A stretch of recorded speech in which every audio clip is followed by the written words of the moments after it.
Hello, everybody. Welcome to show number 348. Thank you for standing by patiently there for a few minutes while we sorted out our technical. I have no idea what the problem was. I rebooted we have all these computers that help run this show live, including this main iMac that's the broadcast computer, is the streaming computer on which we switch the show between the various cameras, and also the input from this computer, the little iMac, which... the iMac 13, which is a recent computer, good computer, which has the keynote on it. And the keynote's a big, long, complicated with embedded videos and everything, which is today's show. And then we have another computer where we're standing by over here so we can watch the Vendée Globe, the tracking, and we'll get to that in a sec. Julie, I trust you here in Studio B are well? I am. Are you over the election? Or No, not quite. It's still going on? Yes. I'm over it. Even though there's a recount, I really don't have any idea. No, I don't have any illusions of the count changing, but I do have illusions of the voting system getting more cleaned up. Yeah, it's got to be. And in this day and age, if you can't have Microsoft or Oracle or Facebook, even somebody where people can sign on, validate their voter registration electronically somehow, and I mean, hell, if you can file your taxes electronically, you ought to be able to vote electronically. Yes, absolutely. But maybe Clark Chapin can sort that all out for us. Welcome, everybody. I'm your host, Tom Ehman. Julie, of course, my co-host. She's peering into the small print I know. On YouTube, as we've now gone live, as you all know, on YouTube. And we will be doing this, continuing every Tuesday and Friday at 1300 Pacific, 1 p.m., whether we're on daylight time or not. And, of course, we're now off daylight time. Just before we went to air, Hamish Ross and others asked us, can you go through the times again? New Zealand is -3 to us the next day. So it's now 10 o'clock when we go live here, 10 in the morning the next day, Wednesday and Saturday. It's 2 hours earlier than that, obviously, in Australia. And in Europe, you're +9 to us as usual. It's just those couple weeks when we're still on daylight time and you've gone off your what you call summertime. The easiest thing is just to use your iPhone and put the world clock on, and you'll know instantly. Yeah, but you should be able to figure that out in your head, shouldn't you? Can't you do your times tables? You ought to be able to figure out time I can, zones. but when the world is in the midst of changing, it's times from summer to winter. You just get on your phone. Or say, hey, Siri, what time is it in Central Europe? That's correct. But I know what time it is in Central Europe. And you're +9 to us in Central Europe, +8 to us in London. Thank you for joining us.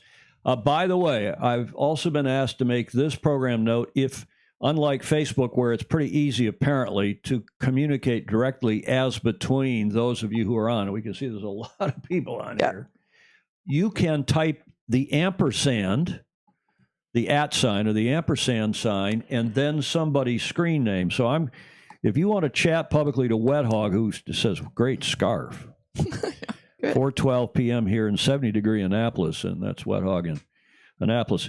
If you want to talk directly to Dogzilla Monster, who, of course, is Stingray up in Seattle, Wet Hog, if you type @ and then Dogzilla Monster, and I think that'll pop up. You don't have to type the whole thing. You can then have a private, a PM, as the kids, or DM, direct message, as between those of you. Beer 30 everywhere. Stingray is saying, hi, everybody. Where's the right of the boom is a good thing. Yeah, I don't know about all that, Clark. Let's carry on, shall we? Julia, you're a witness. Even on YouTube, it's the same. Oh, look. Well, I like, share, and subscribe. And we're learning how to privately communicate, too. That's good. Yeah, and ring the bell, and that will give you a reminder when we're going live. And in future, I will start to set a reminder up saying we're going live at 1300 Pacific, and then all of you who are on YouTube, on your YouTube page, will see it. And by the way, there's both still a Sailing Illustrated YouTube page, and there's a Sailing Illustrated TV YouTube page. So let that not confuse you. I'm going to fix that in due course, as well as start posting again to the website and to Facebook. Julia, one more thing here. Comments are, of course, welcome and replay. If you're new, and by the way, there's a lot of new people because, as I said on Friday, YouTube is the second largest search engine, second to Google. And, of course, Google owns YouTube. And it works really well. And a lot of people have pinged and saved and liked and shared. Who brand new name? Some guy in Vietnam. Welcome to you, sir. Who I'd never heard of. So that maybe now is our farthest. I don't know if he's watching live. Our farthest east, Julia. Yes. Vietnam would be, or farthest west, depending upon how you're looking at it.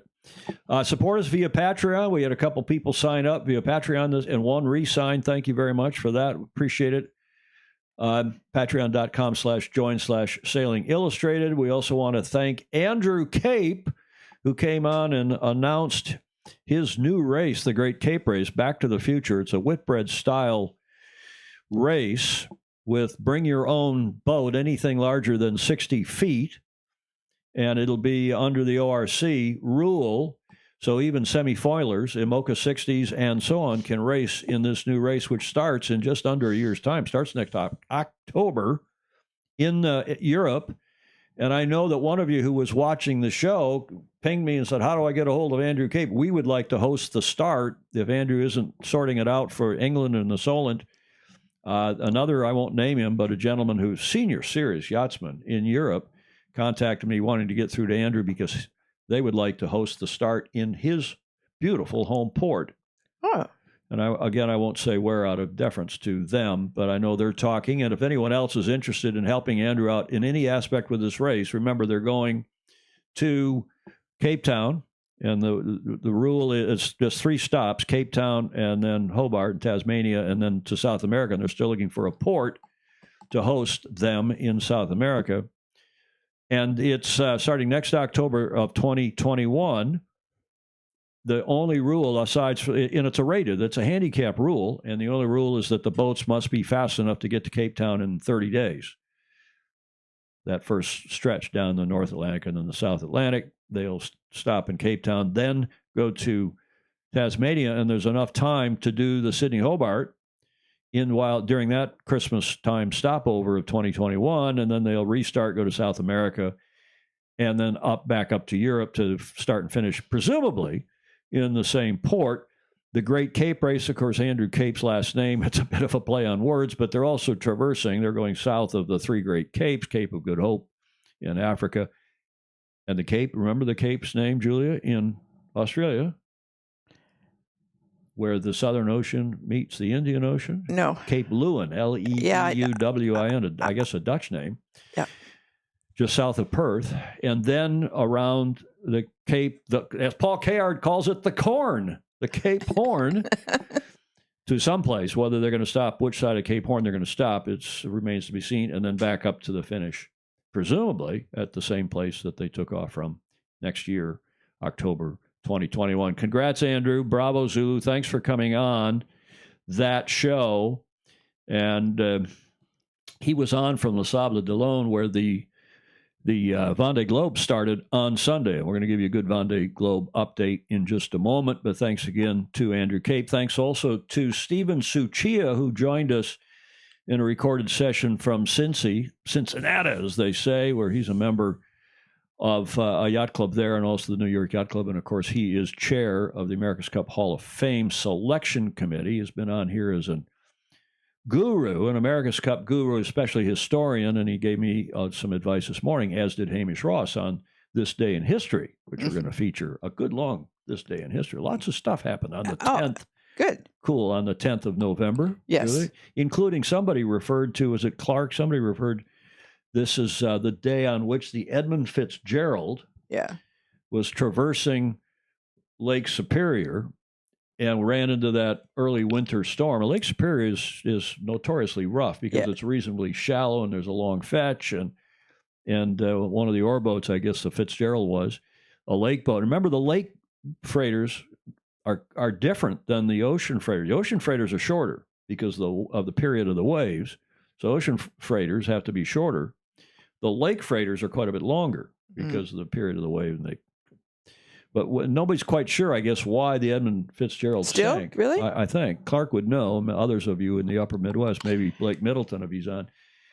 And then, of course, that whole shipwreck was made famous by the song called The Wreck of the Edmund. Yeah, The Wreck of the... And who did the song? I remember. Was it James Taylor? Who did? No, Somebody will way know. before James Taylor. Oh, no. Somebody on here will know. Carlos Aviz in Brazil. Lake Superior is anything but shallow well. Okay. It's got a long fetch. I got it half right. Perhaps Tom could get his early morning show sponsored by Gillette.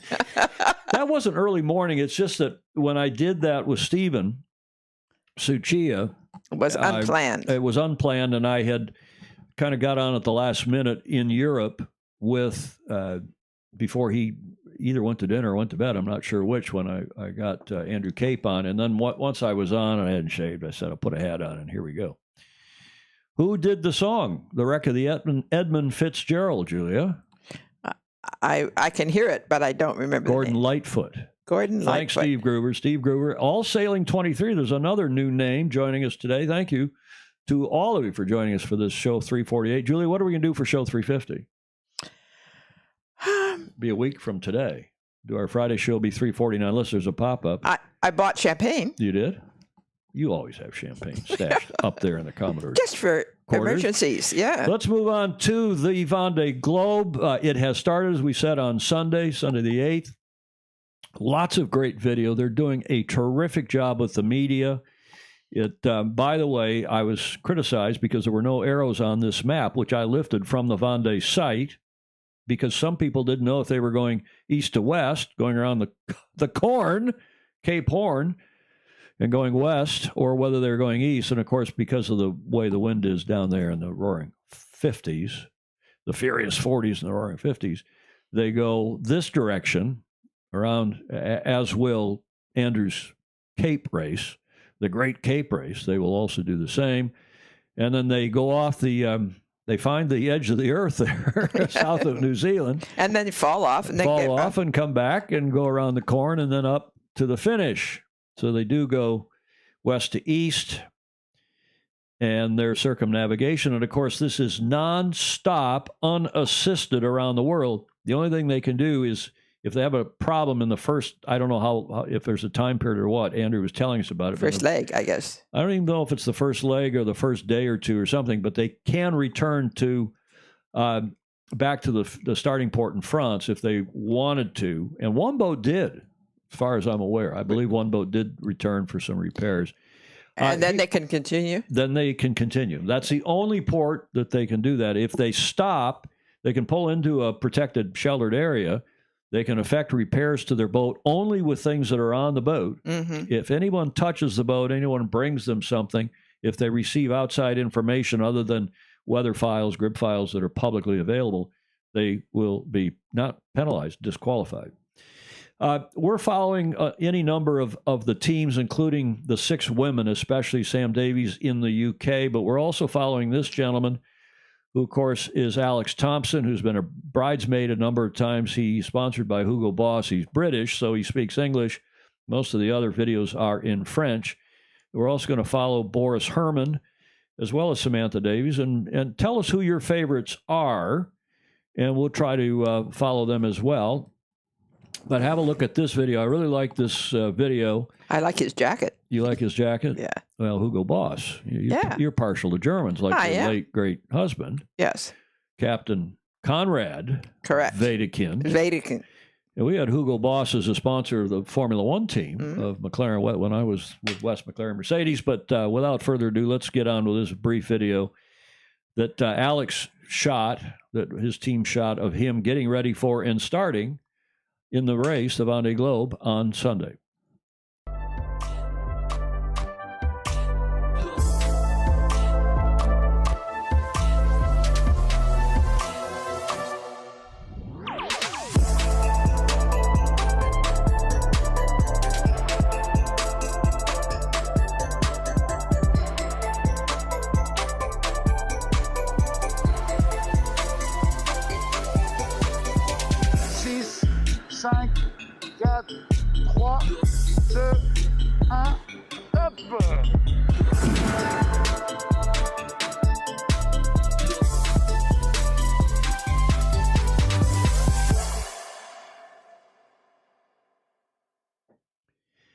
As Julia was saying, it really is a terrific video. Mm-hmm. Nice stuff. Now, this is where they are. Let me switch the shot here. This is where they are now, or I beg your pardon, this is where they were at 1800 CET, which was 0900 our time. So call that almost 4.5 hours ago. And the decision was whether to go west, young man and woman, where they're going to go through a front and have 40-knot winds and attendant seas, or go through for the safer south. And apparently most of the aggressive top boats are heading west this afternoon and encountering building winds. Skippers of many of the faster foiling IMOCAs are preparing themselves for an overnight pounding set to last 5 or 6 hours when they punch through an active weather front, which is forecast to bring them 40-knot gusts and big seas. The reward for looking after their boats and themselves as best they can tonight will be some faster, albeit bumpy miles in a more direct southerly direction. So that was, as I said, 4.5 hours ago when I took that screenshot, and that was the leading story on the website. Do you go west or south? And apparently the more aggressive top dogs were going west. There is the tracking map as we speak. That's live. And good map. It is. The whole website is really good. Yeah. We'll look at it here for a second. But if I zoom out on that map, and we could get rid of the guys to the listing, the leaderboard on the left. But if you see they've gone across the Bay of Biscay. They're now off of Spain. And it looks like the southern boats have worked out. But we'll see if the boats out in the further west turn. The routing is to the quickest routes normally to go to Brazil and then come back to South America, as you probably most of you know. Now there's an exclusion zone. You can see that red exclusion zone there. And why is that an exclusion? I don't know if that's fishing nets or somebody on here who's smarter than I will know why there is an exclusion zone there. Who can tell us that? But you can see there on the left, there are 33 boats entered. That's a lot. And you look down, and most of the big names, Charal, which is standing what? 8th. The numbers aren't very good. 9th, that looks like a 4, but it's 9. Charal, where Jeremy Bayou is standing 9th. You keep going down, Initiatives Coeur, which is Samantha Davies. I probably murdered that pronunciation as well. How do you say that, Julia, in French? Initiative. Coeur looks like an initiative. Initiative. How to C-O? With regards, we'll get Andrew Pindar, who speaks fluent French, or somebody, one of you. Coeur. Gordon Smith. Coeur. C-O-E-U-R. It's Coeur. Heart. Coeur? Coeur. So Heart Initiatives. Yeah. Okay. It's a charity, I believe. One Planet, One Ocean. We'll learn about this over the next couple months. Massive's another popular boat. Isabella Yashki. Hugo Boss, Alex Thompson's down in 17th at the moment. Banque Populaire is Clarice Kremer, and so on as you look down there. But there is, and that is at mid. What is that?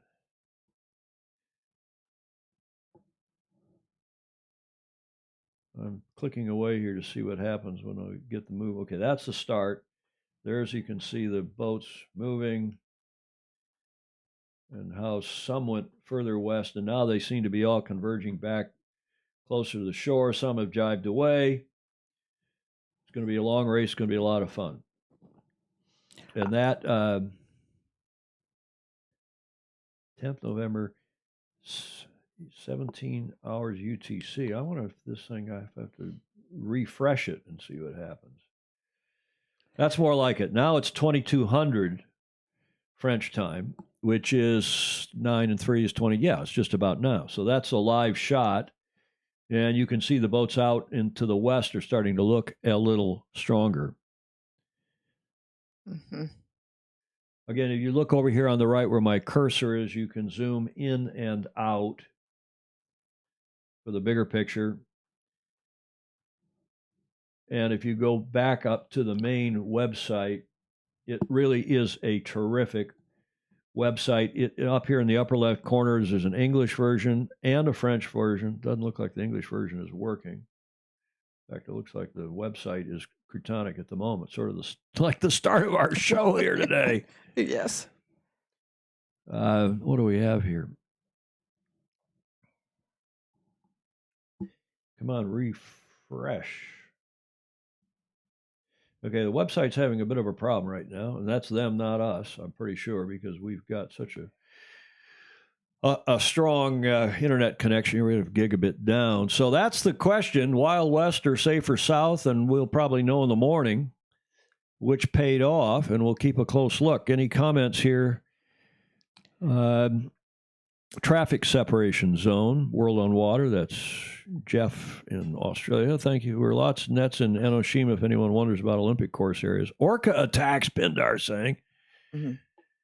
The start could not come at a better time considering the UK lockdown. You see Emmett is saying that. I think that you expect our yachts are incredible. They are indeed, Stingray. Stingray pinged me this morning. He said, I hope you're doing a good, solid Vendée initiative. Yes. Vendée coverage, and we will. We'll cover it because John Sangmeister and any number of you said we should. I mean, it is like the good old-fashioned races. You're on your own. Exactly. And using your wits and your whatever you've got with you, and that's it. And 2 million people following you. Yes. Speaking of which, this website, their YouTube page, Vendée Globe TV, has videos. Now, okay, this is a screen grab from a couple hours ago, but they are posting videos like crazy, both off the yachts. They have a thing you can see there in the red called Vendée Globe Flashes. That's these, and they're doing both in English and in French, and I commend it to you. Their Vendée Globe YouTube channel. And I've pulled a couple things off there because I really think you will enjoy particularly this next video. Have a look.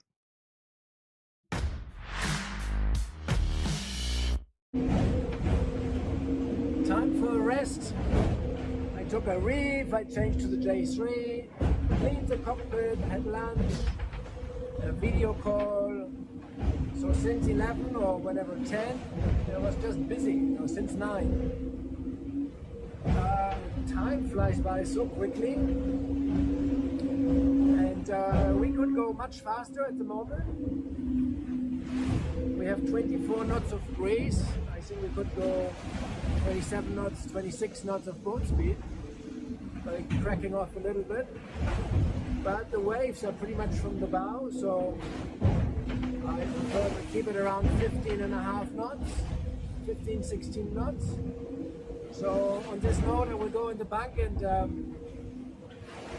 I think everything is fine. It's quite a bumpy ride, but it's actually better to be a bit faster. I tried 14 knots, but that's much more bouncy because the foil doesn't push quite as much.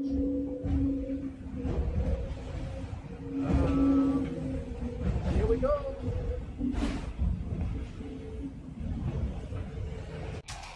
Yeah.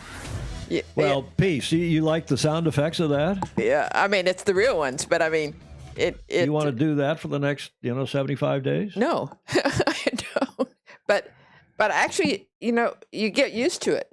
I mean, you don't hear it after a while. Well, for sure. But still. It is got to be the toughest race. It's got to be the hardest race. Yes. And I've just pulled up on the website some new stuff. This is taking care of the machine and the man/woman. The westernmost group of the Vendée Globe leaders is getting closer to the weather front, which will give them 30 to 40 knots headwinds and a big sea tonight. Ugh. Big seas tonight. Under these conditions, under very reduced sail area, the speeds, and you heard Boris Herman talk about reducing sail. You're right, Julia? Yes. So most of all, to limit the slamming, that's why you reduce speeds. They will be in the worst of the forecast conditions for the next 6 hours. The passage of the front and then the wind shift to the northwest should start around 3 a.m. French time. So call that 6 p.m. 1800 our time here on the West Coast. The middle group, led by Darlene, Bayou, and Escoffier, is not quite there yet. These three can still afford to go fast, and we're doing 15, 16 knots this evening in a more moderate south-southwest wind of around 20 knots, but they will get into the front in the wee small hours of the morning. Off Galicia, Galicia, of course, in Spain, the Southerners are led this evening by Maxime Sorel, and for the moment are well away from the worst of the weather. Will this prove the better option, or will the short, sharp option be, will it prevail? Will that be the best? And I'll go back here and just see if we can take one more look at, here's the website. Obviously, you click on the race, you click on tracking map. And I do think their website's having some trouble because there's probably so many people on watching it here in the early stages. It's a little croutoning. Resolving here. Maybe we'll have a look. Is their contact? There we go. Okay. And we'll go right in. Say again, Julia? It's being there's satellite transmission is what they're using. Yeah. Oh, yeah. The trackers. So here you click on it. You can see whose boat. There's Nicholas Troussel, I guess it's pronounced. We're going to go take French lessons. Jean Lecomte. And then way out here on the other side, there's Hugo Boss. There's Alex Thompson out there to the west. Where's Boris? There's Escoffier. There's Samantha. Banque Populaire with Clarice. That's an older boat, but people say she can be okay. Yeah, and they seem to like that boat too. It's an older boat.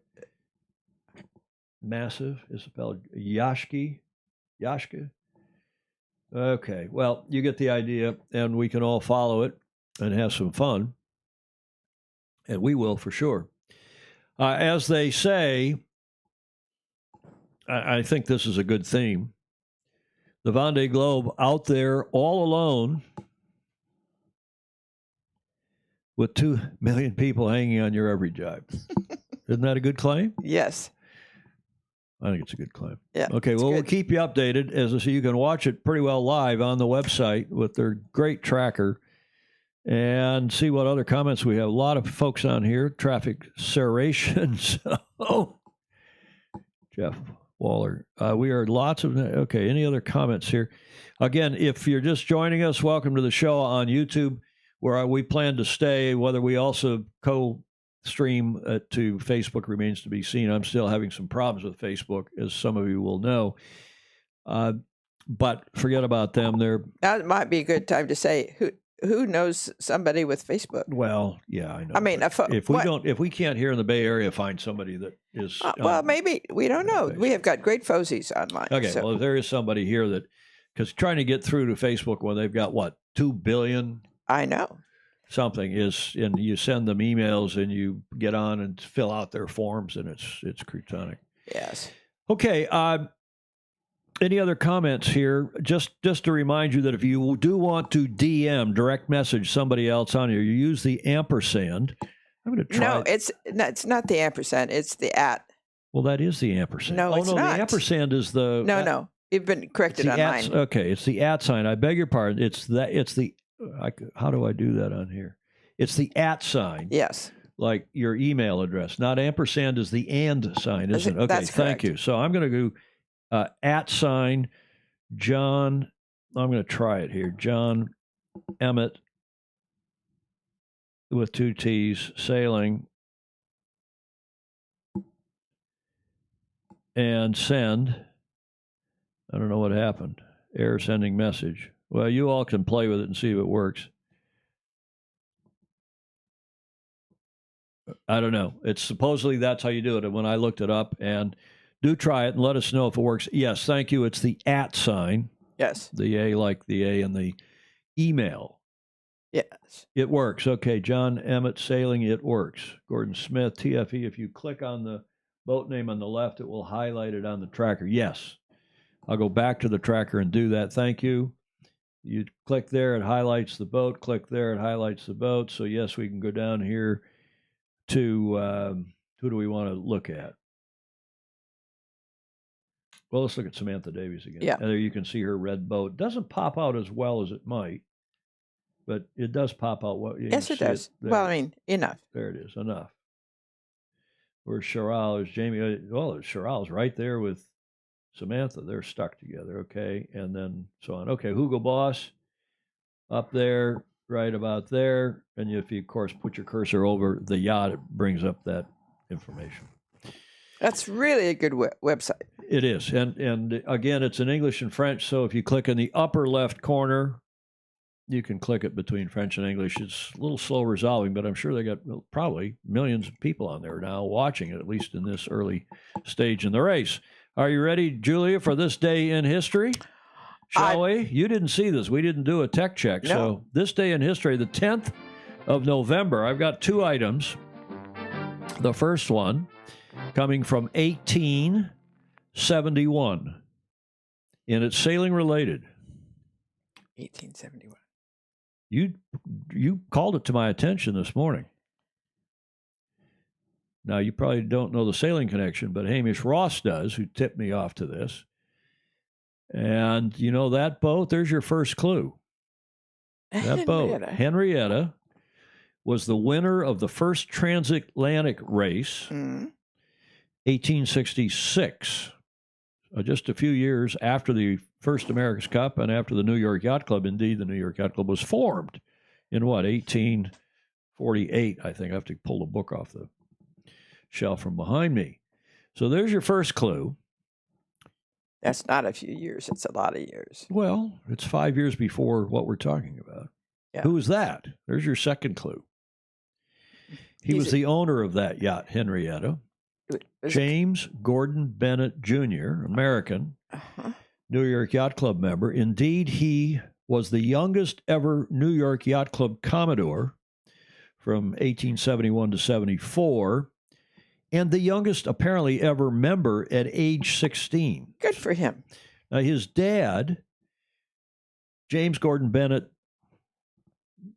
Sr., was so impressed by James Jr.'s, Gordon as he was known, by his win in that transatlantic race. And he was a playboy who was at the Union Club in New York and was some of At the 16? Well, maybe not at 16, but a few years after that, and said, hey, why don't we do a transatlantic race? We'll each put down $30,000 U.S., winner take all, which, you know, in those days, that's not, I know that's dinner money for you now. Oh, yeah, sure. but that, you know, in those days, that was real money. It's real money. And he and a couple others, then New York Yacht Club members, raced across to the Needles from New York over to Cowes, to the Isle of Wight, to the Needles, which is on the western end. So that's the start of the story. Mm-hmm. Now, this guy was quite something. Born in 1841, so he wasn't very old, and he was only 30 years old. He was the publisher of the New York Herald. His dad founded the paper, but on the strength of him getting that yacht race together, he gave him the paper to run. And it was at the time, I believe it was the largest paper, certainly in this hemisphere, and perhaps he claimed it was the largest published paper in the world. I'm not sure if that's true, but his dad emigrated from Scotland. He was the junior was generally known as Gordon Bennett to distinguish him from his father. Among his many sports-related accomplishments, he organized both the first polo match and the first tennis match in the United States. Indeed, the Tennis Hall of Fame, those of you who've been there in Newport, Rhode Island, he had a big hand in getting that established, helped design it and helped build it, I guess. The first tennis match in the U.S., and he personally won the first transatlantic ocean yacht race. It was Henrietta. Here's the key clue. He sponsored explorers, including Henry Morton Stanley's trip to Africa to find Dr. David Livingstone, and the ill-fated USS Jeannette attempt on the North Pole, which didn't go quite so well as the Dr. Livingstone, I presume, because the Jeannette tried to get to the North Pole and got stuck in the ice, and everybody on board sadly died, froze to death. Yeah, that I do remember because I did send it to you. You remember? You weren't alive then. Yeah, oh, yes. I remember the date that Livingston and Stanley met was on this date, on November 10th. 1871, was it? So that is the next clue. Dr. David Livingstone, who, of course, was a Brit, 1813, 1873. And the guy was pretty, famous for a lot of reasons. He was a Scottish physician, first of all. He was a Congregationalist and a pioneer Christian missionary with the London Missionary Society, an explorer in Africa, and one of the most popular, I didn't know this, I knew he was popular, but one of the most popular British heroes of the late 19th century, Victorian era, of course, concurrent with the start of the America's Cup. He had a mythic status that operated on a number of interconnected levels. Protestant missionary martyr.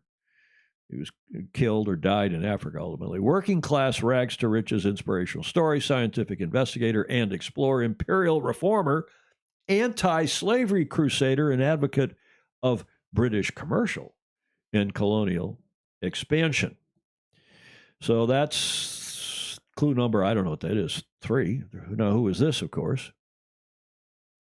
That's Stanley. I was going to say Stanley. Henry Morton Stanley, who was born in Wales, emigrated to the U.S., 1841. So he's pretty young, too, 1904. And he was commissioned by James Gordon Bennett Jr., to go find Dr. Livingstone. He found Livingstone in the town of Ujiji, I guess on the shores of Lake Tanganyika, on 10 November 1871, on this date in 1870, greeting him with the now famous words, Dr. Livingstone, I presume.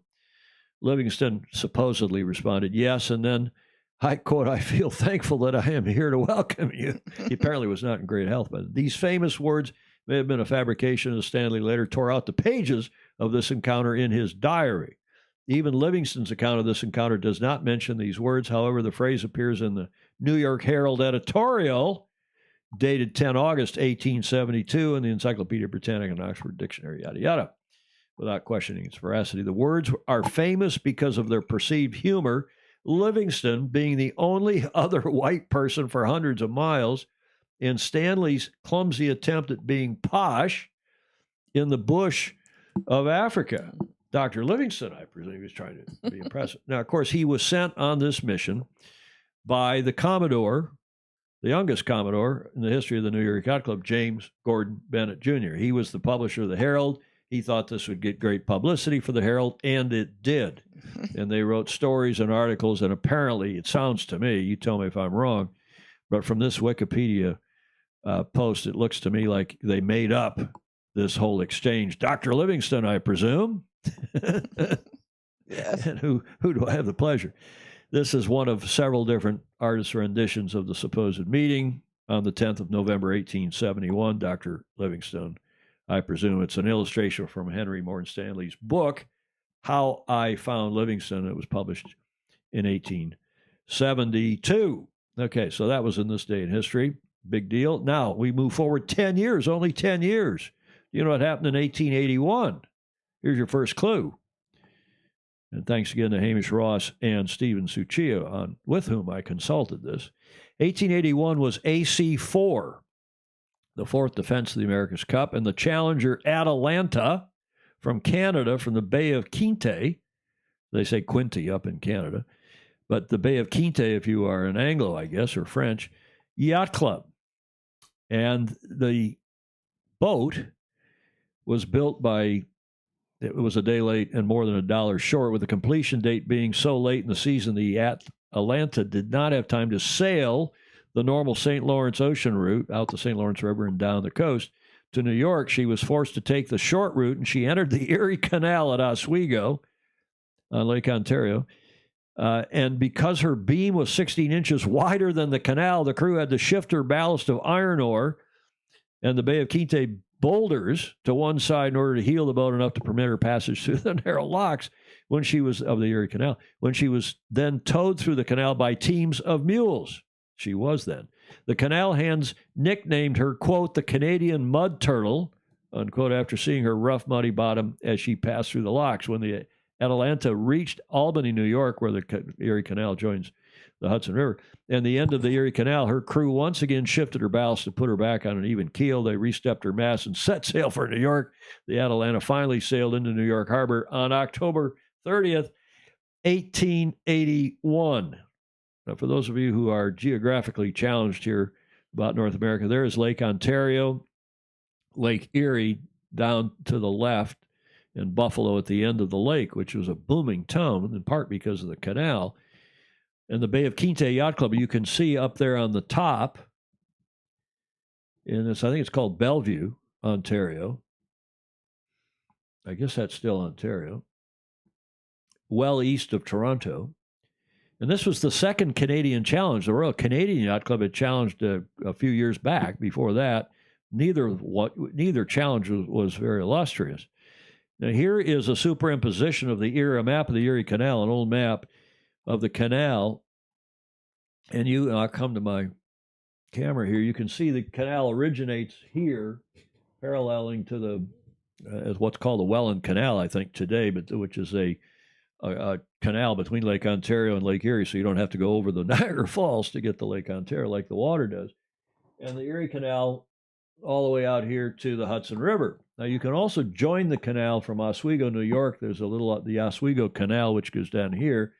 So Bay of Quinte Yacht Club, which is up here, they would have gone across, come down there, and then traversed the Erie Canal instead of going out the St. Lawrence Seaway and sailed their way down, which would have been the normal way, the way the Royal Canadian did it, apparently, when they challenged. Now, what happened? This boat, the Atalanta, was just waxed. In fact, it was the worst defeat, Hamish Ross tells me, in the history of the America's Cup. So on this day in 1881, Mischief defeated Atalanta by 38 minutes, 54 seconds. Wow.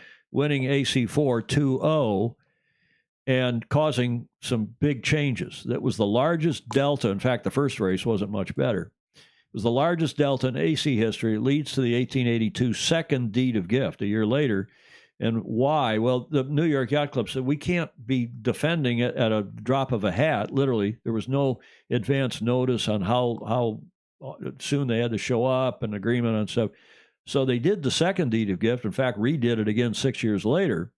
But the key points were that after the 1881 Cup match, the New York Yacht Club officially returned the Cup to George L. Schuyler, who was the sole surviving member of the syndicate, of the America Syndicate, to rewrite the deed to discourage Canadian yacht clubs based on the Great Lakes from challenging for the Cup. This revised deed incorporated, among other things, the rules that the Challengers Yacht Club's annual regatta must take place on the sea or in an arm of the sea, and the challenging boat must sail to the site of the contest on her own bottom, as the Yacht America did when first winning the Cup in England.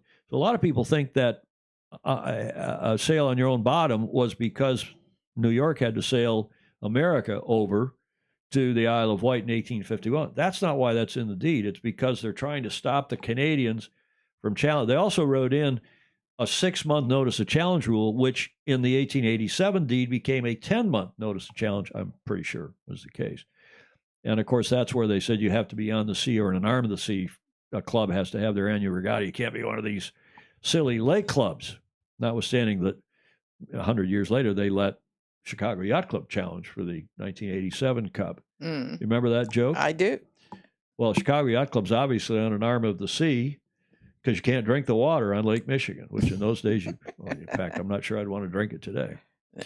Okay, so that's this day in history. Two auspicious events, and both Cup related, both sailing, yacht racing related. You're not impressed? I am. My video has decided to do funny things, and I'm back on track. But it left me 3 or 4 times. I hope it hasn't somebody else. Others? Yeah. Okay. One can only hope. I see live here. I see excellent connection. I see everything looking good here on my statistics. It's all new with this YouTube connection. Hopefully it's working well. Yes. Let's carry on here. Might as well move right to the America's Cup for our AC36 Cup date. Now, I talked to you on Friday. We discussed whether this gentleman would come on, Manuel Chavez, Mr. SBS, stable as this, sailing stabilization system. I think it's mostly BS, but this is the guy who supposedly has not supposedly, he does have these two SBS, sailboat propulsion and stabilization system. He has these two patents, and that is one in New Zealand there on the right and one in Brazil, his native country, on the left.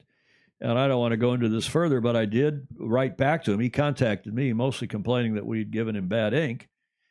And he wanted to come on the show, and then I never heard back from him. There was some discussion about whether he would go live or record, and I didn't hear back from him. So we're not putting him on the show, at least not anytime soon. A lot of you in New Zealand said, what's the point? The guy doesn't have a snowball's chance in hell. Well, I think in fairness, we ought to let him come on and articulate his side of don't you think, Julia? Well, yeah. Let him articulate his side of the story and see what he's got to say. Okay, that's the initial cup, but here's a video that is aired on TV1 in New Zealand a day or so ago, maybe even today, Tuesday the 10th, and I think it's a really terrific video about the tie-in between Formula One and Ineos Team UK, done by New Zealand's #1 television network. Enjoy.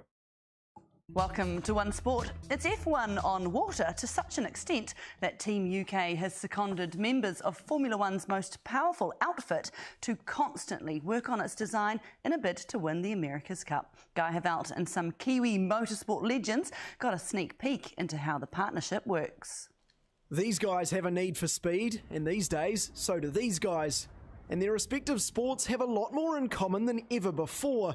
So much so, the British America's Cup Challenge has enlisted members of Mercedes' Formula One design team. This is F1 on water here, really pushing the boundaries of kind of performance. It's mind-blowing, the people that are doing jobs that you just would never have thought that they'd be doing. Thomas Batch is one of 18 experts in the Ineos onshore crew brought in from F1, and he's one of the best, being a part of the past 11 winning constructor teams, and admitting he never thought he'd be fighting for the old mug. I can't say I did, but the synergy between the two is actually really close. So I did have a first experience of it back in Valencia in 2011.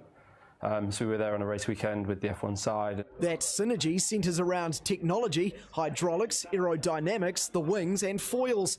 Two of our best drivers got a look at how it all works today, taking the simulator for a spin. Hayden Paddon particularly taking notes as he launches his electric rally car. It's quite cool for me because we're in the very, very early stages, much smaller than this, of course, in terms of building our own team. And those on the water for the British Challenge believe they can learn plenty more through their onshore experts. Heaps, hopefully.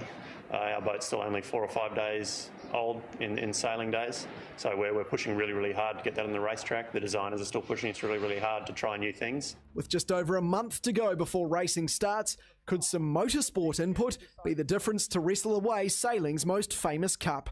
Guy Havelt, One News. I like that video. Yes. You don't sound enthused. I was watching. No, you were. You were looking at the comment. The thing that hits home, I think, Julia, more than anything, is that this starts in a month, a little over a month. I mean, we have the so-called Christmas regatta. Right. Speaking of the Christmas regatta, there has been a big one hears. In fact, I know I know reliably that there was a big fight before the ARB panel over the charge by Luna Rossa Prada Pirelli of the other teams of $300,000 entry fee for the so-called Christmas Cup. And now they've split the Christmas Cup, which was this regatta for the 4 teams just before Christmas, into 2 regattas, into America's Cup World Series Auckland and then the Christmas Cup, and they're really essentially concurrent. And LRPP, Luna Rossa Prada Pirelli, who are the organizing authority for all these regattas, are charging not one but 2 $300,000 entry fees, and the teams are furious. Of course. And they went to the ARB panel, and the ARB panel said, well, that's what the rules say, and we're sticking by the rules. So the teams are having to pay a double entry fee for this regatta, which is happening in just over a month's time, just before Christmas. Oh, it's not funny. Well, it's not, and the teams are furious. So I'm reliably informed. Julia, can you see the comments? I'm going to look over here on my comments. There are a lot of comments. Yes. As there were on Friday's show. James Frederick Bland has been doing, the ERIE was rising and the gin was getting low. And I scarcely think we'll get a little drink till we get to Buffalo. I've never heard that, James Bland. Oh, no, it's you know that song? Yes, it's a lovely. I never heard that song. I'll spare you from singing it. Well, I'll get the banjo out. Yeah, well, it's a great guys, banjo song. You know, I don't play the banjo that often. I normally play the guitar or the bass, but I do have a banjo. It's a little banjo uke. But you can spare. Denise Peterson has sent me not one, but 2 banjo jokes. They're funny. But, you know. The one I remember is that the true definition of a gentleman. Somebody who knows how to play the banjo but does not. Yeah. Yeah. Or the guy who gets locked in the elevator. The good news is somebody else is in here with me. The bad news is he's got a banjo. There's so many of those things. Okay, another video. This is New York Yacht Club just released this in the last 24 hours. And I think you will likewise enjoy this video featuring some of their team members and the importance of data to their campaign.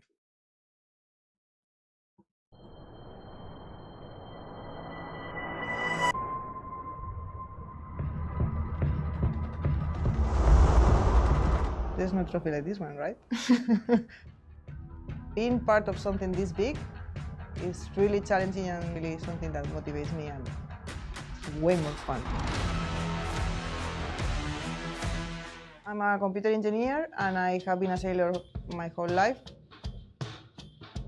So I decided to give it a go, and since then I have been always working for the America's Cup. I'm, for example, calibrating the wind all day long, as well thinking what we are going to need to analyze from that day. Very fascinating for people coming in and saying, wow, this is a lot. It's certainly not like putting a laser in the water and going. When we want to go sailing, it takes a lot. And it's a lot of pieces, a lot of things that have to be really ready, otherwise we are wasting time in the water and we cannot afford that. So everything has to be just perfect so we can make the most of every training session. I think I'm very lucky combining my 2 passions. Seeing that we are improving day by day makes it for me. Nice. Yeah, it is nice. I like these New York Yacht Club videos. I like all the team videos. The Luna Rossa videos have been interesting. Mm-hmm. Of course, that was a TV shot from Ineos Team UK. But we haven't seen much from ETNZ lately, but they got their hands full with the government. We'll tell you about that in a minute. Yeah. This is a Justin Mitchell video of Luna Rossa Prada Pirelli. It's the most recent video he has posted. He's our new friend down in Auckland. A couple guys are posting videos of the team's training, and see what you think of this. I won't play, I guess, the whole thing, but we are getting a look at each of the teams. They are out sometimes hooking up when they're all on the same patch of water, you know, from a distance, a distance, but they've all got chase boats. They've got spy boats from the other teams. This, of course, Luna Rossa Prada Pirelli looking pretty fit. Yep. Now, how fast they are is another issue, and the teams have a pretty good idea how relatively fast each team is. And one here's New York is pretty quick. But they all are starting to look fit and reasonably stable. Let's see if we see any maneuvers here from LRPP. Ride height looks pretty good. Bow down, a little high there. Very little change to their boat. They were, by all reports, quite happy with B1. And, of course, B1 was way better than Ben Ainsley's B1 because they were training somewhat together over our Northern Hemisphere winter in Sardinia. Very good, consistent ride height. And now, how about a maneuver?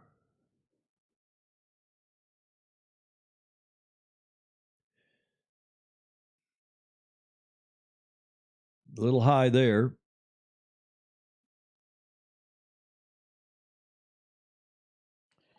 Yeah.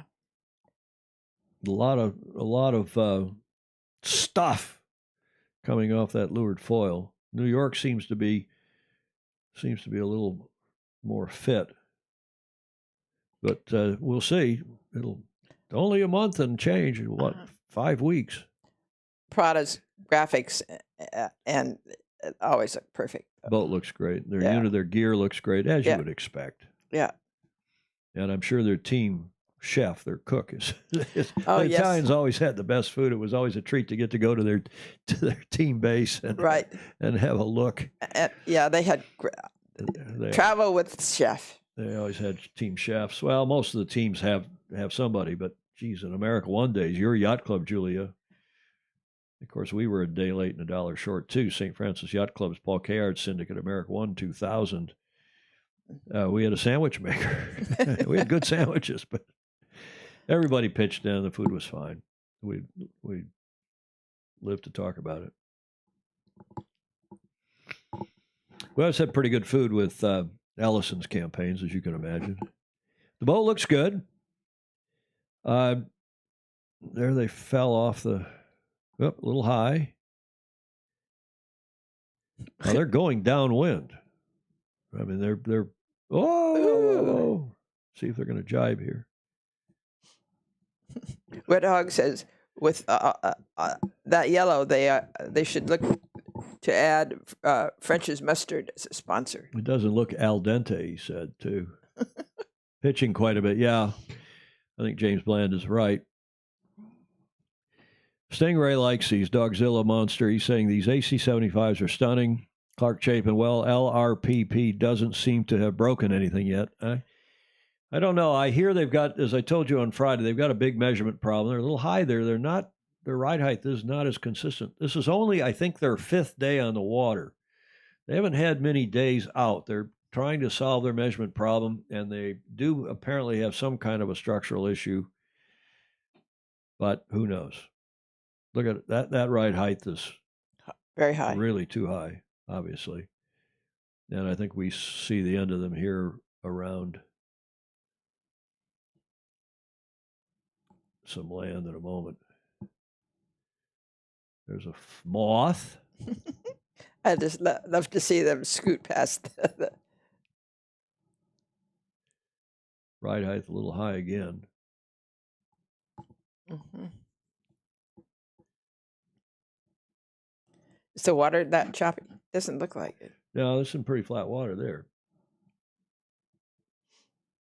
I don't know which course this is. One of you on here would probably know. Jody Shields says, good day. Sorry I'm late. I've been doing the ironing.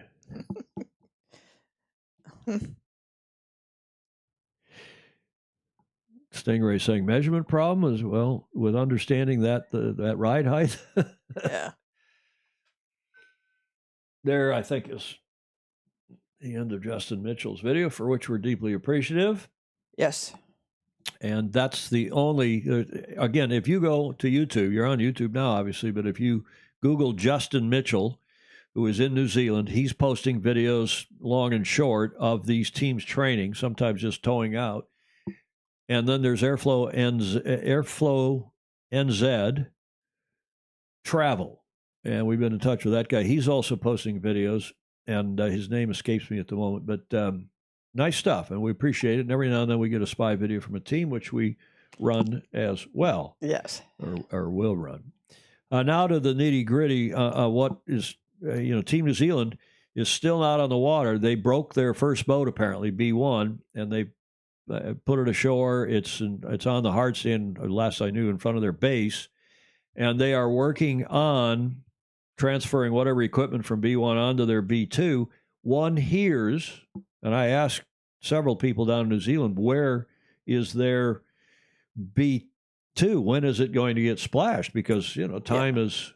Yeah, it's time. Time is marching on here. One hears they're splashing the boat on the 19th of this month, maybe a couple days before that.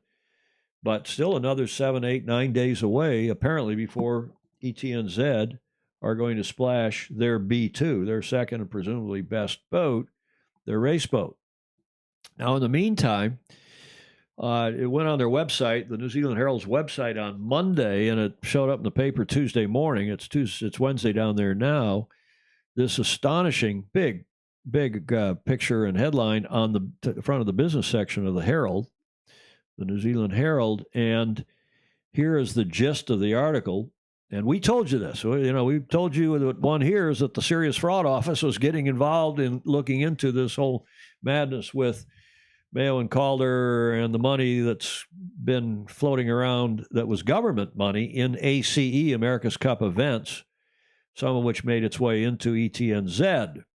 Well, this is the gist of that article. The Serious Fraud Office, which is New Zealand's and the Commonwealth, the Brits and the Kiwis, I guess the Australians, maybe others, have, it's the equivalent of what we might call the FBI, does some of the same things our FBI does, or our Treasury Department, or even the SEC might do, the Securities and Exchange Commission, stock regulators. The Serious Fraud Office, not to be confused with our airport code here in San Francisco, SFO. The SFO appears to be looking into the use of taxpayer funding of the America's Cup, with its director, Julie Reed, that is of the SFO, making calls to senior government officials about an investigation which largely cleared a company closely tied to Team New Zealand, that is ACE. After days of refusing to comment on revelations in the Herald last week about its handling of whistleblower complaints about America's Cup Events Limited, a company set up to run next year's regatta and largely funded by taxpayers, the New Zealand Ministry of Business, Innovation and Employment, MBIA, or MB as they call it, confirmed that its chief executive, Carolyn Tremaine, had spoken to the SFO possibly on more than one occasion. Okay, so far it's kind of like, well, he said, she said, and, okay. Quote, we can confirm that the secretary for MB and the director of the SFO have had discussions about this matter, a spokesman for MB said. MB has refused to answer questions about whether, as a result of its investigation, it provided material to police or the SFO, or if the SFO had asked it to provide information. A spokesman for the SFO confirmed the contact, but refused to elaborate or say anything whether the organization had begun an investigation. Now we've been telling you about this because we're hearing about it as well, and that was in Monday's New Zealand Herald on their website. I think it showed up in the paper on their Tuesday morning, and as I say, it's Tuesday here, but it's now Wednesday morning in NZ. Now, Grant Dalton, who is a fighter, he's tough. He went right back at them, and he put a thing up on their website, which was picked up here by the Herald. America's Cup funding, Team New Zealand issues public condemnation of ministry as part of the document release. And they released a bunch of documents on the ETNZ website. Team New Zealand has issued, quote, public condemnation of the government department, which is providing its tens of millions of dollars of taxpayer funding, accusing it of inappropriate behavior and calling for another review. The syndicate today released a series of documents, including letters to the ministry, the MB, as well as Auckland Mayor Phil Goff and the Prime Minister Jacinda Ardern. America's Cup event, a company run within Team New Zealand's base, which shares Grant Dalton as its chief executive, has been awarded up to $40 million of taxpayer funding to put on the 36th running of the world's oldest international sporting competition. Earlier this year, MB launched an investigation into ACE's handling of the money, partly as a result of allegations made by whistleblowers, former contractors Mayo and Calder, who were excused from further participation by Mr. Dalton. Now, there's other articles. I'm not going to bore you with all this in the headlines, but as we a long time ago called for Mr. Dalton to separate himself from ACE, he would be doing himself in the event a favor. If he separated himself, let somebody else run the event authority while he concentrated on the team. So far, he's apparently not been inclined to do so. And at issue is the $3 million of government money, of taxpayer, of ratepayer money that was transferred to ETNZ.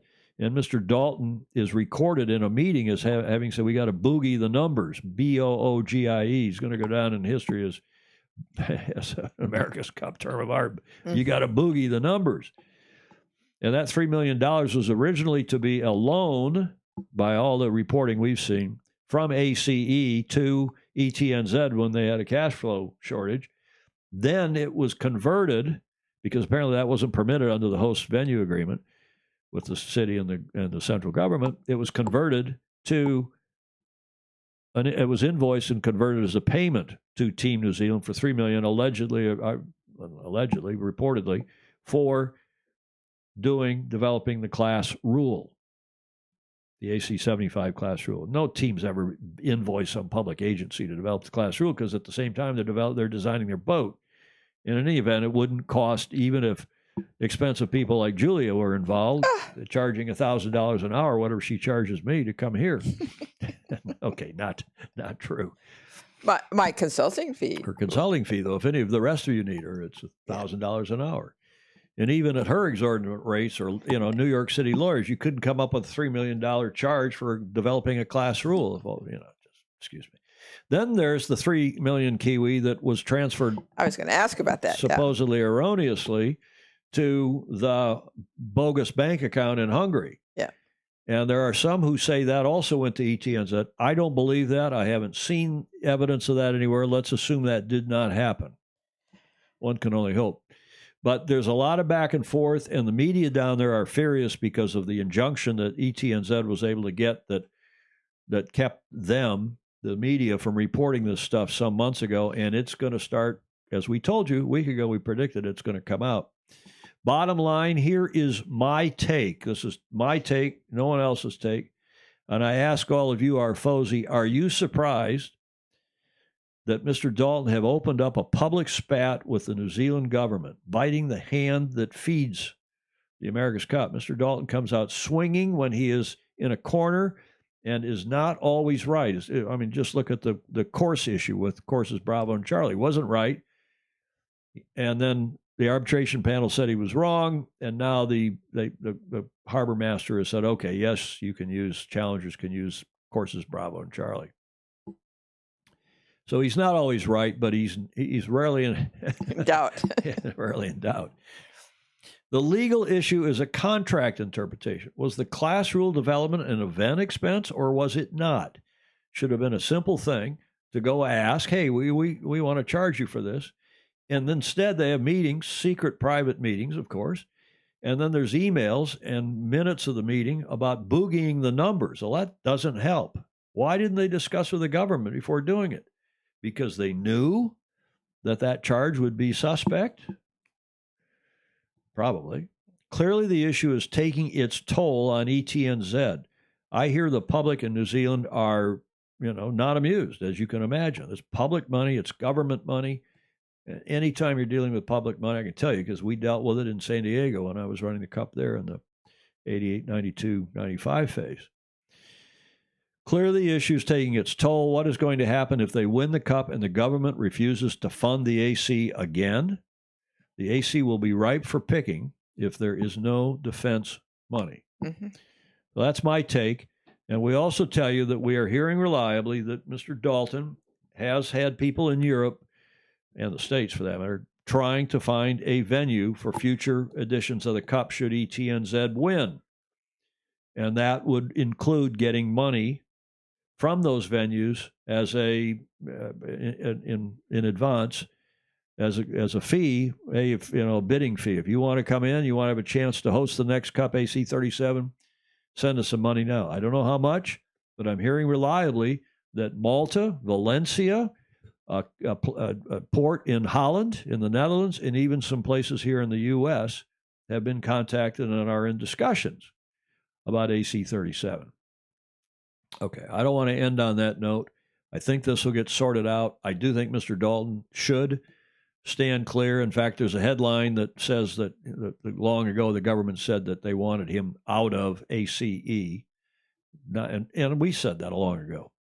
So we'll see how this plays out. It's not a good look, and it's not good for the Cup. I hope it gets cleared up today, this week, if not today, and everybody can get back onto yacht racing on the water, because, as we say, it's only a month away, a little more, 6 weeks. Now, some good news. There's always good news, Julie. You mentioned champagne at the top of the show. Right. Well, there's now an official champagne mum. Ooh, good. Maison Mom unveils a limited edition cuvee bottle and a reusable dry bag for the 36th America's Cup presented by Prada. I mean, this can only be good news, right, Julia? Absolutely. Does that look appetizing or what? You bet. Maybe we should have that for our 350th show. Some Champagne Mom. We like to support sponsors of other yacht racing events. And some what? Oysters on the half shell, it looks like. Mm-hmm. Doesn't that look good? Yeah, we could have fresh crab because it's crab season. Is it crab season now? Mm-hmm. So Bravo Zulu, I didn't make it an official Bravo Zulu, but Maison Mom AC36 official champagne. Can we get that bottle here? I suppose we could probably get somebody in New Zealand to send it to us. Whether it'll be marketed here, I have no idea. Yeah. You like that bottle? Yeah, I do. Don't you? Yeah, for sure. Looks good. Okay. So we've pitched Mom Champagne Mom. And of course, it's not Moet because Moet is a Louis Vuitton Moet Hennessy company. Mm-hmm. And this is a Prada company, Prada related company. That's our AC36 report update, cup date for today, the 10th of November. Julia, what comments do we have? I just said serious fraud office is not a good look. No, it's not, is it? And I can hardly ever look at that's Dogzilla. That's Stingray. I can hardly ever look at SFO without thinking of the San Francisco airport. Wet Hawks, indeed. Wet Hawk says, perfect place to dump old AC boats, Valencia. Counting chickens before the eggs and get laid more than, that's true, Gordon Smith. Sounds like, if I add you to drink, you get what? If I add you? They're going to start a Dalton. Every time we mention Dalton, they're going to have you better upgrade yourselves, guys. Whatever shots you were drinking before, for Kim Anderson, you need now to, this is the America's Cup. Mr. Dalton he's a senior series person. You should upgrade to Champagne Mom. Mm-hmm. And then maybe Julia and I'll join you. What a good idea. We can get Champagne Mum, no question about that, but we can't necessarily get that bottle. But that's not the question. Can we have a sip of champagne instead of our iced coffee? Yes. In our, you got your Pindar mug there? Yes. Mm-hmm. And I have my OK Dingy mug with iced coffee. Yeah. Clark Chapin says an old story, which not everybody knows. Clark Chapin says, as they say, in heaven, the police are British, the chefs are French, the mechanics are German, and the lovers are Italian. And in hell, the police are French, the chefs are British, the mechanics are Italian, and the lovers are German. Well, you were married to a German. Is that true? Only a matter of opinion. That's an old joke, Clark. It is. That's an old joke. It is. Okay, let's give you an America's Cup. Now you can get ready for your beleaguered, befuddled former president toast if you want.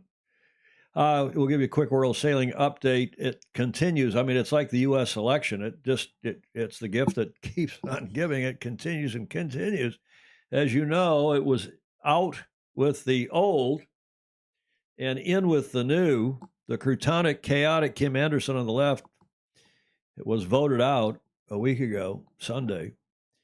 And Quan Hai Li of China will become the first president of the Summer Olympic Sports Federation. He is the new world sailing president. He's gathering his wits and his troops. We're hearing various moves that he's making, which so far sound good. We're going to be supportive, aren't we, Julia? Yes, absolutely. I think it's a great opportunity to grow the sport in that part of the world. I do. Exactly.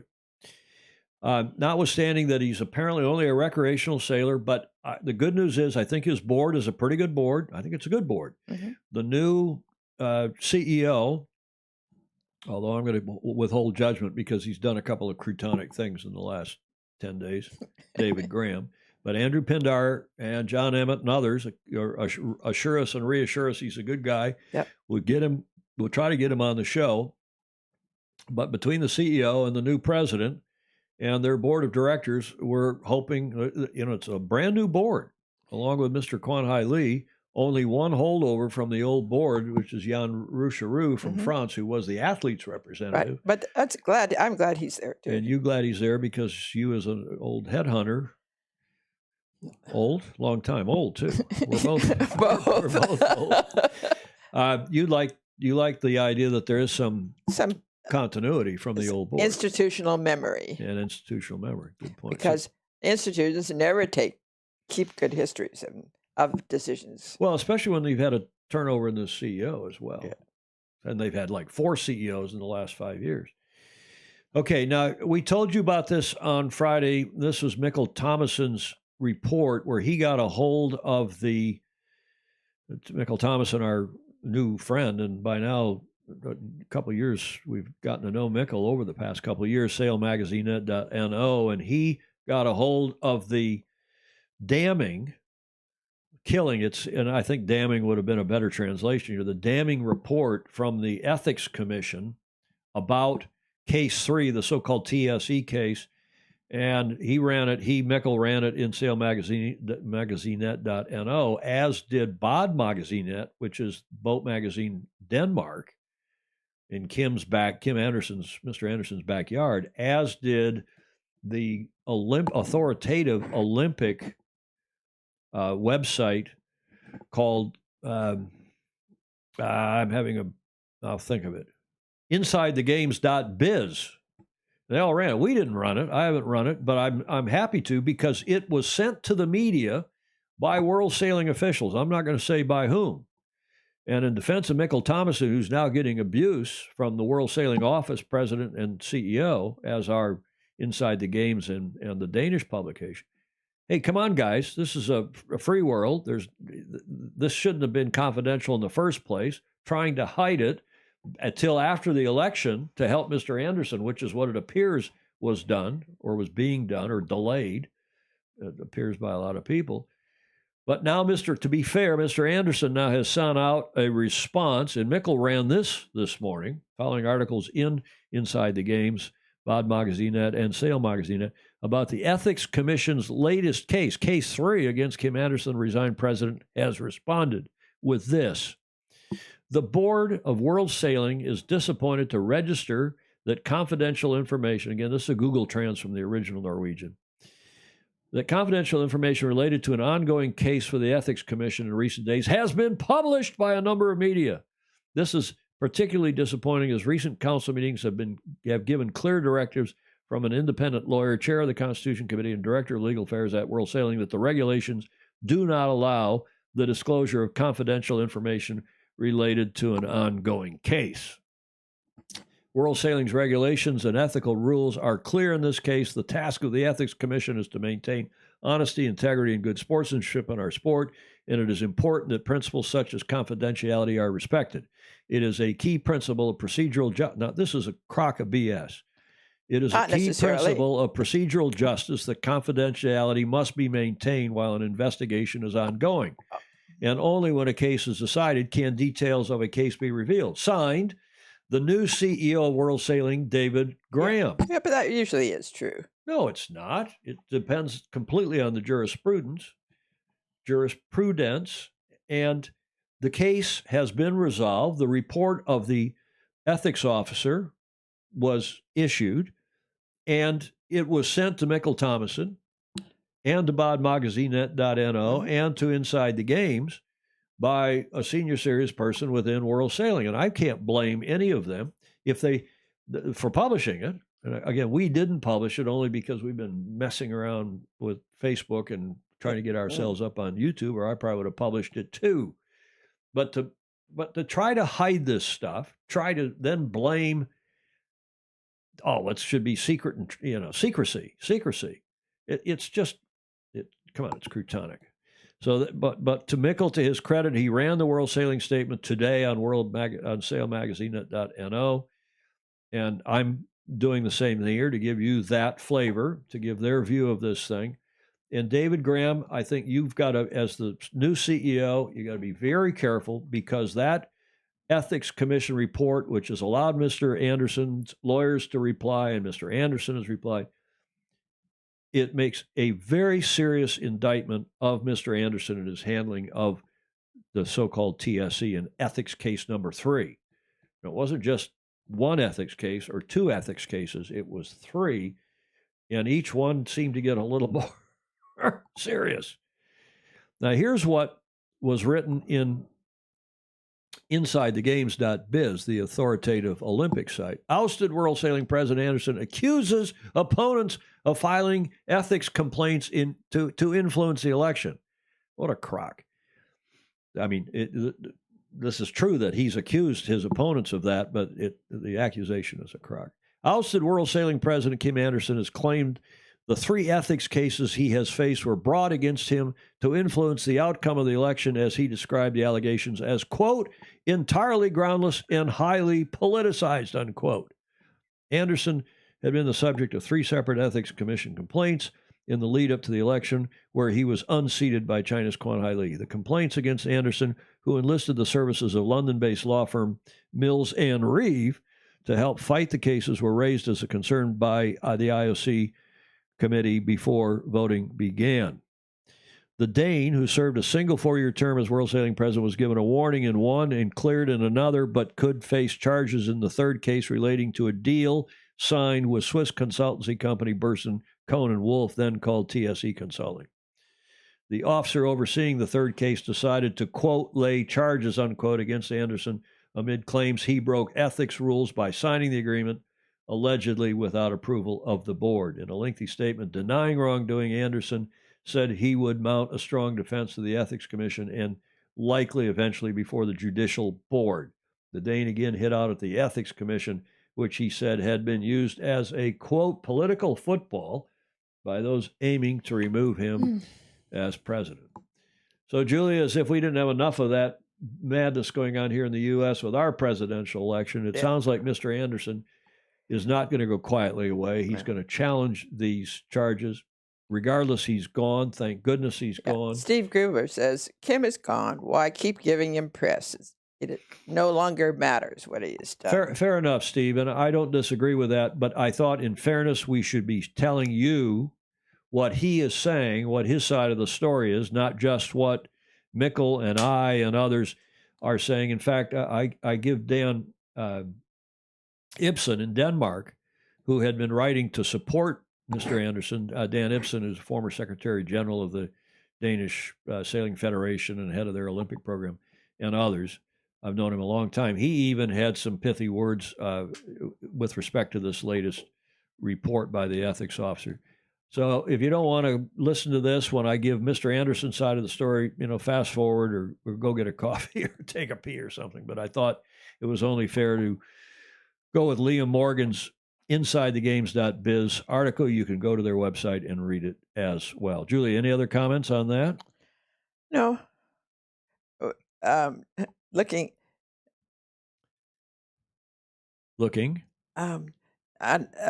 John Emmett says, I'm looking forward to 2021 and lots of fresh starts. One can only hope. And John Emmett should deserve another Bravo Zulu for this initiative they've got in the UK of trying to, it's called Startup Sailing or Sailing Startup. I can't remember. John, tell us what it is. Put a comment in here because they are working really hard to keep sailing. No, I mean, they've just been locked down in the UK, as you all know, and elsewhere in Europe. And we may be facing not just a national masking order. I don't know how they're going to enforce that. But you and I wear our masks wherever and whenever we go out. Yes. Which is not very often. We just, we're kind of self-lockdown, too. What's Bland saying? Restart sailing. Thank you, John. And full marks to you for that initiative in the UK. What other comments here? First rule of holes. Says James Bland. When you're in a hole, stop digging. I agree, but he's obviously worried about. I mean, there could be some criminal issues in this whole madness with World Sailing and Mr. Anderson. It's a pretty serious. If you've read the whole report, it's pretty serious.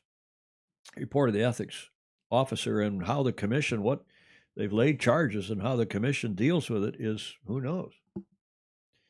Anyway, I'll try not to cover that anymore.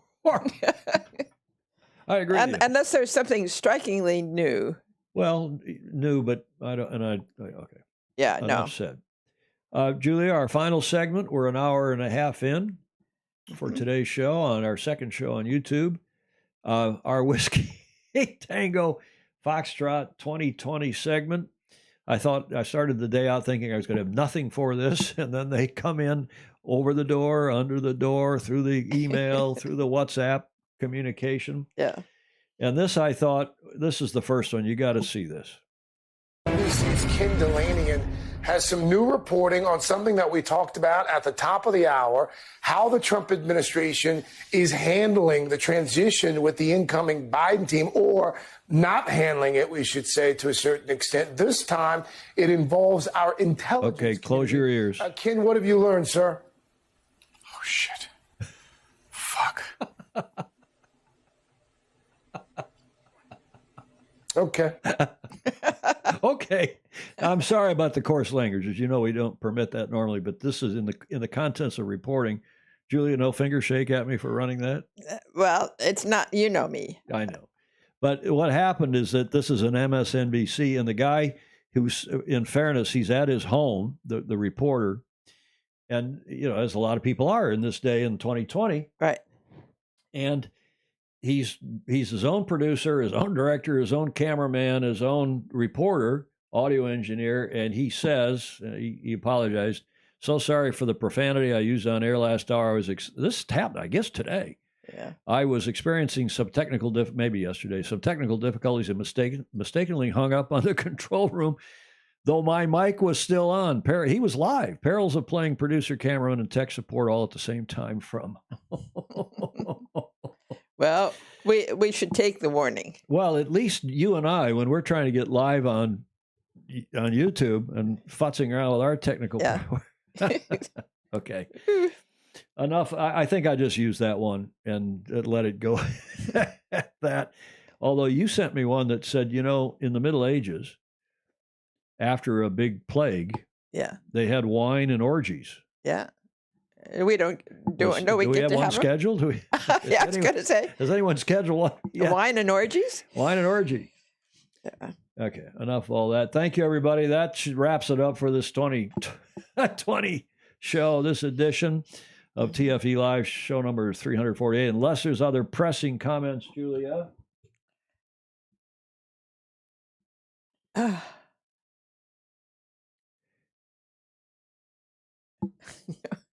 Heading off to the bunk room soon. Pindar saying early call with Dubai about development of sailing. Good. Great show. Good evening, everybody. Thank you, Stingray. Thank you, everybody else. Thank you for the comment, my scarf. I thank you. It is. Where's that scarf from? I hate to tell you. Well, tell us. It's an advertising scarf for. Is it not a yacht racing scarf? Well, it's nautical. Ralph St. Laurent Yacht Club. That's a fake news yacht club, Julia. That's I didn't say. I didn't say it was a fake news yacht club. I didn't say it was. Okay, thanks everybody. Hope to see you coming up here. And in the meantime, remember, Julia, to like you. You're busy folding your scarf. Like, share, and subscribe. Yes. Comment too, even in replay, right? Right. And hit the bell if you want to be informed of it. Notified, yeah. When we're coming on the air. And also, do give us some scratch. Support us on Patreon. Become a patron. Patreon.com/join/sailing illustrated, for which we are deeply appreciative. Likewise, the people that gave us videos and photos and more music today. Hope to see you on Friday, same time, same channel. In the meantime, stay safe. Go sailing. Ciao. Bye.